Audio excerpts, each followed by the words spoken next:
Have you ever felt? Are you listening? Damn.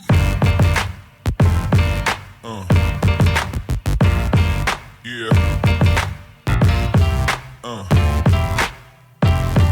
Yeah. Have you ever Yeah. felt? Are you listening? Hello all, this is Mr. Miller, and I'm going to go through the answers to your Chapter 11 guided reading questions. And the first one is about Peter Abelard and his book Si et Non, which I don't know if I'm pronouncing right because I don't know Latin very well. But it was a very innovative book. And why is that the case? Well, let's go and look at our answers over here.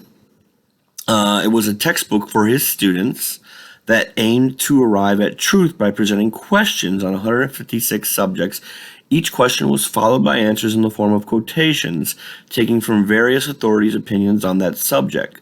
Scholars had earlier recognized that these authorities sometimes contradicted each other, but Abelard's text was the first to pointedly call attention to these conflicts. So instead of ignoring the conflicts, Abelard pulled them out into the open. He was trying to encourage the students to ask questions of authorities and to use logic to reconcile opposing positions. So he wasn't one to just sit on his hands and take things at face value. He wanted to challenge authorities. He wanted his students to challenge authorities. He had quite the rocky life later on. He had an affair with one of his students named Eloise, and I'm going to play you a video now all about that affair, and that should help you with understanding his position just a little bit more. The love story of Eloise and Abelard is one of the most famous and popular love stories of all time. And it's a good one, filled with passion, romance, secret affairs, self-sacrifices, and, well, you'll see. There's even a secret marriage, which is always fun. It is 12th century Paris, and Abelard, a famous French philosopher, moves into the house of Notre Dame's canon, Fulbert. Eloise, Fulbert's niece, is also living in this house with her uncle. And of course, she is a young, beautiful maiden who's also one of the most educated women of her time. Abelard, taken with her beauty and intelligence, convinces Fulbert to allow him to become Eloise's tutor. Now you can already see where this is going. The two fall in love and have a passionate secret affair. They made love in the kitchen of the convent, in the boudoir of the girl's uncle. They were really just passionately in love, physically everywhere. They wrote hundreds of love letters, and not before long, Eloise was pregnant, of course. Now, there's a couple of things impeding this couple's happily ever after. Eloise's age has been up for debate, but it's been estimated that she was anywhere between 17 and 27 years of age, while Abelard would have been in his late 30s, so that's about a 10 to 20 age year gap. He would lose his job because of this relationship. It's kind of an embarrassing thing for a man of his position. Plus, her uncle would not be happy. Seeing as it's pretty difficult to hide a baby bump, Eloise flees to Brittany, Abelard's place of birth, and she stayed with his sister until she gave birth to their baby boy, Astrolabe. When her uncle Fulbert found out, he wasn't too thrilled. In fact, he was furious that Abelard had ruined his niece. Abelard offered to marry Eloise, but Eloise refused, in part saying that marriage would impede his work. It would bring disgrace upon him. Eloise preferred to be his whore rather than his wife, preferring freedom over chains. But Abelard refused to give up, and eventually he convinced her to return to Paris, and they wed in secret. Fulbert, wanting to punish Abelard for ruining his reputation, decided to start spreading the news of their secret wedding, causing a little bit of a problem. Abelard sent Eloise out to the convent of Argenteuil for safety, or maybe, trying to recover his reputation for having a baby mama, but then denying it and having a secret marriage. Either one. Fulbert, however, believed that Abelard was trying to get rid of Eloise by turning her into a nun. Oh boy, this is where it gets a little bit dark. In his rage, Fulbert hired some henchmen to break into Abelard's study, and they castrated him. Yep.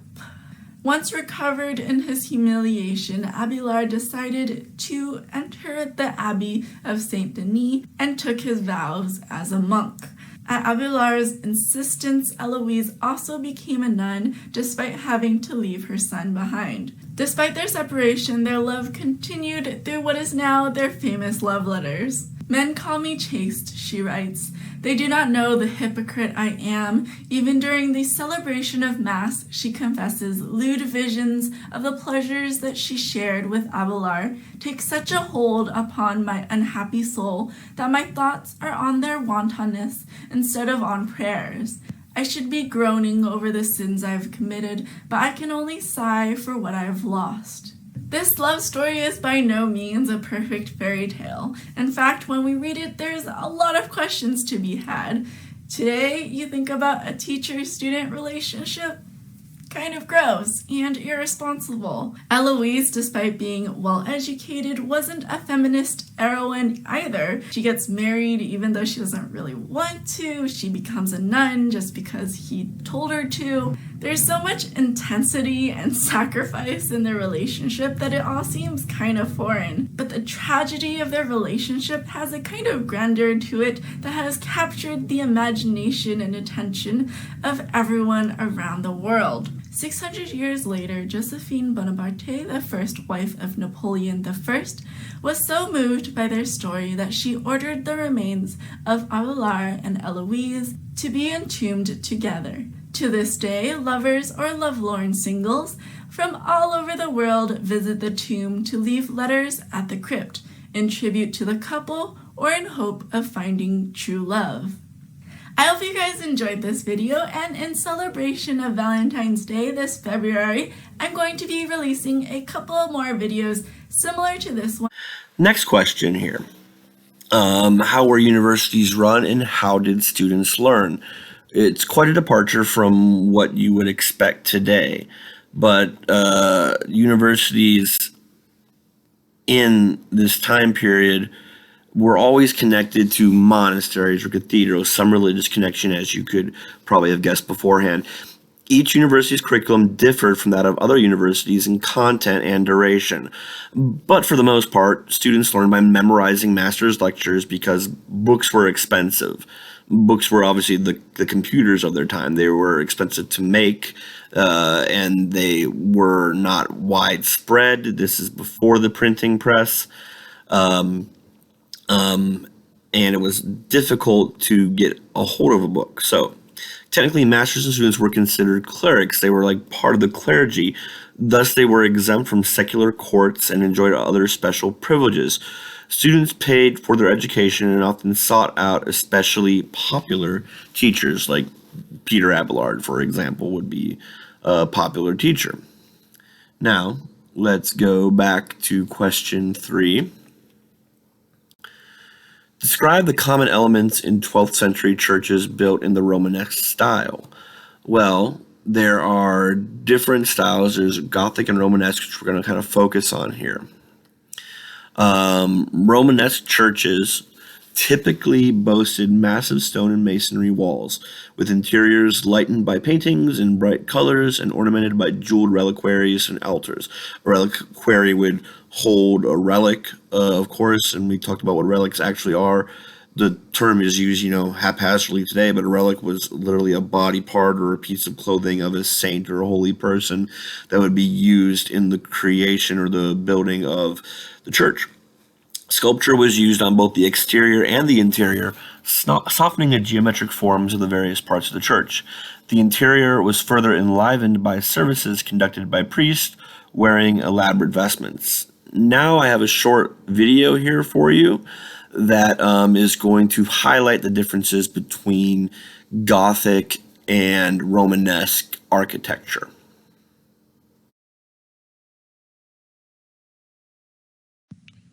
During the Middle Ages, cathedrals were built in two types of architecture. First Romanesque and then more Gothic architecture.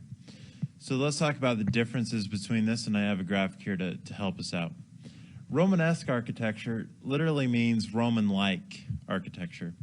One of the reasons why it's called that is it has these rounded arches. Okay, so let's say we take this Roman arch and we want to build a really tall church. We've got a problem here because the force is pushing out. And what that is going to do is that's going to weaken the outside walls. So we're going to strengthen those outside walls by putting in buttresses here. And then that'll take the weakness out. However, because of these thick walls, you can't put windows down there. And so the sun doesn't really like that. The sun can't get in there. The only place that you're going to have windows is right up here along the top. So it's really easy to identify Romanesque architecture because it looks like a fortress in that it has these thick walls, has rounded arches, and most of its windows are going to be up at the top near the roof. It may have small windows along the bottom, but that's about it. Okay, let's get rid of our sun here. Now let's go to Gothic architecture. How is Gothic architecture different? Well, we still have our buttresses there, but what we're going to do is we're actually going to move those out. Well, now that they're gone, our walls are weak again. So we have to do something to take that force off of that wall. So what we're going to do is we're going to put arches connecting these buttresses to the wall. And these are called flying buttresses.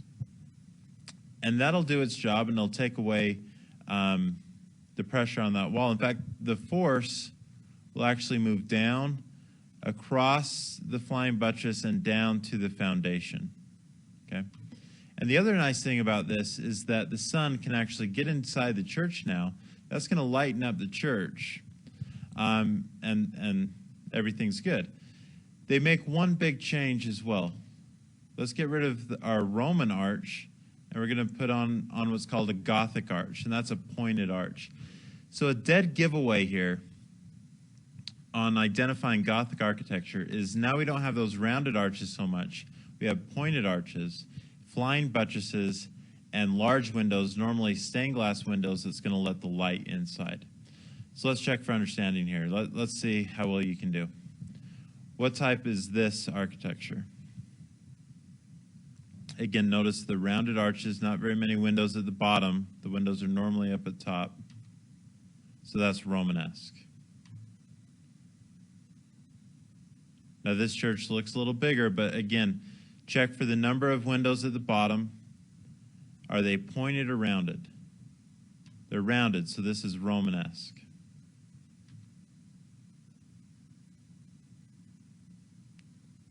Now here we see bigger windows at the bottom. They're arched, so this is Gothic architecture. Notice the rounded arches again, so we know this is Romanesque. Good. Again, here's some examples of flying buttresses.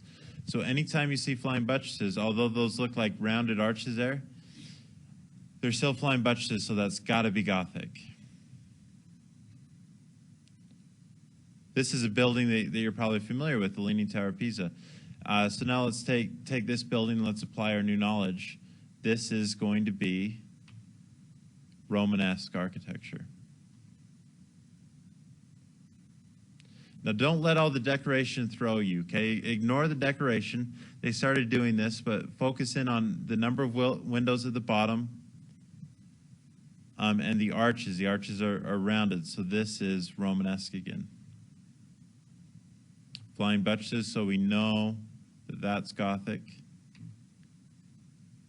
And again, don't let the decoration throw you on here. We see rounded arches. We see very small windows. So we know it's Romanesque. Again, if we look closely, we can see these are pointed arches, larger windows, although there's not big windows at the bottom on this one. If you look around the building, there are. But it's the pointed arch, the Gothic arches, that is a dead giveaway on this. So we know that it's Gothic. Our next question here. Describe Henry II of England's new judicial visitation system. What were its advantages and for whom? Well, we still use the phraseology that Henry II used today. Circuit court, the Fifth Circuit Court or something like that. It covers a certain area of a city, especially big cities, you'll see this used. The royal justices' circuits considered the most heinous crimes such as arson, rape, and murder, which Henry declared to be in violation of the king's peace wherever they were committed. In addition to trying criminal cases, the royal justices adjudicated civil disputes brought to them by free people, but not by peasants. Again, peasants don't rank up there. The heirs further extended the king's authority into the shires. They also increased his income since the royal treasury received the resulting fines. Through the heirs, a law common to all parts of the realm was enforced, and this system was praised for its efficiency, speed, and conclusiveness. And so this was quite the innovation on Henry's part, and definitely benefited him and his coffers more than anybody else. Now, also related to Henry, we're going to go back up here, and we're going to talk about Thomas Becket, or Thomas a Becket, as you might hear him called sometimes. Who was he? What was his disagreement with King Henry II, and what ultimately happened to him? Well, Henry, being concerned with law and the reformation of law, wanted to have a lot of control. Thomas a Becket opposed that control. Thomas a Becket was the Archbishop of Canterbury during part of the reign of Henry II, and he disagreed with Becket over who had jurisdictions over priests and clerics who had committed crimes. Naturally, Henry wanted the king to have jurisdiction over these priests and clerics. Thomas a Becket said, no, these men are subject to the church courts and should not be under your jurisdiction. Henry got very frustrated with Thomas and was heard openly complaining, calling for Thomas's death. And a few of Henry's cronies took this to heart, and even though Henry didn't want this to happen, they killed him in his own cathedral. Now, to help us understand this a little bit further, we're going to turn to Horrible Histories and see their story about their reinterpretation of Thomas a Becket's murder. And now we come back to question 6, which is talking about one of Henry's sons, King John. And this is the famous King John who you often hear or see used as a character in the Robin Hood stories, along with his brother Richard the Lionheart. Both were kings of England. Richard the Lionheart was the more loved king, even though he didn't spend much time in England. Out of like 10 years of rule of England, he only spent like 6 months there. He was on the Crusades and in battle and on the European continent trying to expand his realm. When he died, King Richard died, King John took over, and John is not remembered very favorably by his subjects or by England. Why did English barons dislike King John? How did the Magna Carta solve the problems the barons had with John, and what did it imply about the king? Well, let's scroll down here and take a look at the answers we got. So, English barons disliked John because he taxed them highly and took away their money to pay for a war which he ultimately lost. The Magna Carta, which the barons forced him to sign, forced John to recognize that all free men in the land had certain rights that the king had to uphold. The king was not above the law. And again, to understand the Magna Carta and John's position here, we're going to go to Horrible Histories again and watch a little video that they've created here to celebrate the 800th anniversary of the signing of the Magna Carta in 2015. Hope you enjoyed that horrible history song. Now on to number 7. Which 1194 event changed the administrative system of the French kings? What was changed? So you might think this not to be important when we hear the words administrative systems. We kind of like obviously go into a coma and feel like, it's going to be so boring. But this is rather important, and you need to kind of understand why. So let's go down to the answer here. And in old administrative systems, most royal arrangements were committed to memory rather than being written down. We know the negatives of this already. You probably have known it since you were in elementary school, and you've seen, the telephone game where you send one message down the row in school, and then the other person has to write it on the board or something. Things that are passed orally degrade over time. The mistakes are made. People forget things. There's not as much validity or solidity as there is to the written word. Any royal decree that was recorded was typically saved by the recipient rather than by the government. So whoever received the king's decree was the one who saved it. Philip II of France lost his own small store of royal records in a battle in 1194. He had all his decrees written down. He established an archive to preserve them, and also began employing the educated sons of lesser nobles to oversee his estates and collect taxes. So this is an important result of this battle, is that now we have more written records of things. And other monarchs and lords would take cue from this. Now, to question 8, and we're going to look at a very important lady here. And that's a picture there. You've already seen it of Thomas à Becket being murdered by Henry II's knights.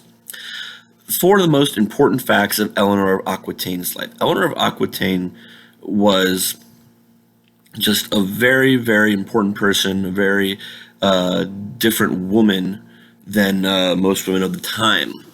She was the heiress to the Duchy of Aquitaine, disputed with the Cistercian abbot Saint Bernard, and accompanied by her husband, King Louis VII of France, on the Second Crusade. She actually went on the crusade with King Louis VII of France.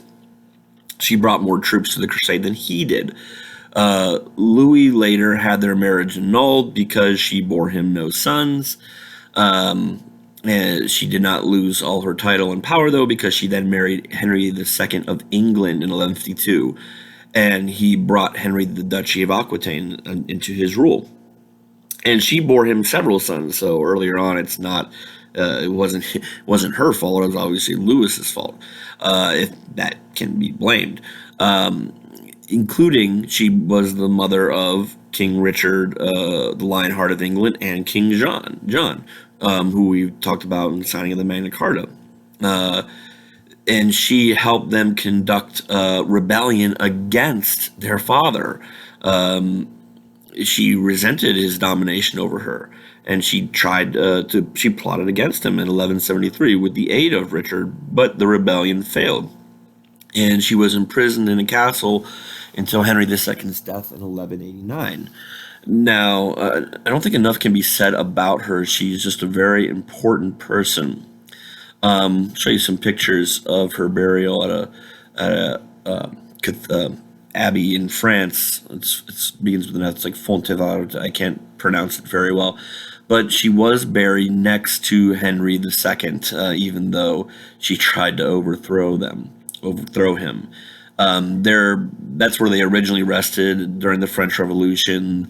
The caskets were opened and their bones were scattered, because during the French Revolution, anything to deal with the monarchy was despised. Here we can see also lying next to her, near her, are 2 of her kids. Now that is King Richard, the Lionheart, lying at his father's feet, and then that's also Queen Joan of England. Although she wasn't a queen of England, she was a Queen of Sicily and later Toulouse, France. But they were buried with their mother. So Eleanor of Aquitaine just very different than most women at the time. Again, accompanied on a crusade, tried to overthrow her husband. Sons became kings. Just very, very important to this time period and all of history. Let's go to question 9. What are the basic beliefs of the Cathars or the Albigensians? Well, the Cathars are dualists, and we've seen the dualists before, especially when we talk about like Zoroastrians, like we did earlier in the year. They believed that the world was a battleground between the forces of evil and the forces of good. Believing that the devil had created the material world, they sought a life of purity. They forswore prosperity, meat, and sexual relations. They saw themselves as followers of Christ's original message. They challenged the authority of what they saw as a corrupt church hierarchy. So the clergy, the bishops, the Cathars did not agree with them. Going to question number 10. Why was ruling always a risk for emperors such as Frederick I Barbarossa? Barbarossa, kind of an infamous history to it. It was the name of Hitler's invasion name for the invasion of Russia. He used Barbarossa's name. But anyway, Frederick I's vassals were powerful lords themselves. He could not attack one without giving concessions to the others so that they would support him. His obligations in Italy forced him to commit troops, time, and money. That was also a gamble in Frederick's case. It meant conquering Lombardy only to lose it. Moving on, talk about the Crusades here a little bit. Question 11. Describe the main events of the Fourth Crusade. The Third Crusade was the one Richard the Lionheart went on. The forces of the Fourth Crusade were supposed to be transported to the Holy Land by Venetian ships, but the Crusaders were too few in number to pay for their passage to Jerusalem. The Venetians persuaded the Crusaders to attack a rival Christian trading city, Zara. The Venetians also persuaded the army to besiege Constantinople, another of Venice's commercial rivals. The Crusaders plundered the city in 1204, brutalizing its citizens and even looting its churches. On instructions from the Pope, the Crusaders remained in Constantinople for another year to consolidate their conquests. So remember the Crusades were, supposed to be holy wars against Islam and Muslims taking over the Holy Land. But in this crusade, not much was done to hold back the Muslims. There was more attacks on Christianity in Christian cities. So a little bit of loss of purpose on the Crusaders' part there. I want to play for you. We've watched several different videos about the Crusaders. I want to play for you a little video from Horrible Histories about the Crusaders and specifically about doctors that lived during that time. And again, hope you enjoyed that Horrible Histories video. You can tell that I like using them in class. I just think they're very interesting, and ultimately well done. Now, the last question. Describe the Northern Crusades. Include who led them, against whom they were directed, and what they accomplished.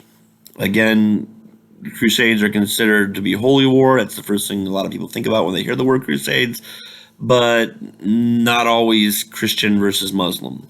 The Northern Crusades were initiated in the second half of the 12th century. The first phase of these Crusades was led by the King of Denmark and the Saxon Duke Henry the Lion.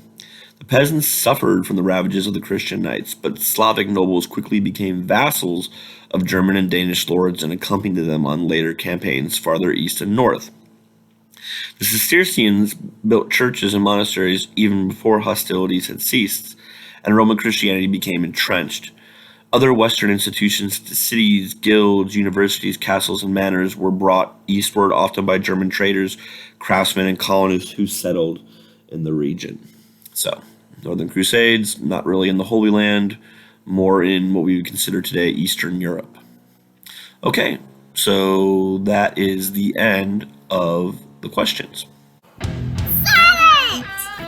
Okay, guys, well, thanks for watching my video.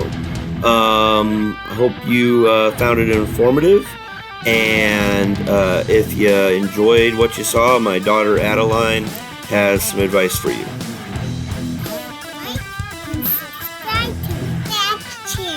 Thanks a lot, guys. We'll see you later. Bye.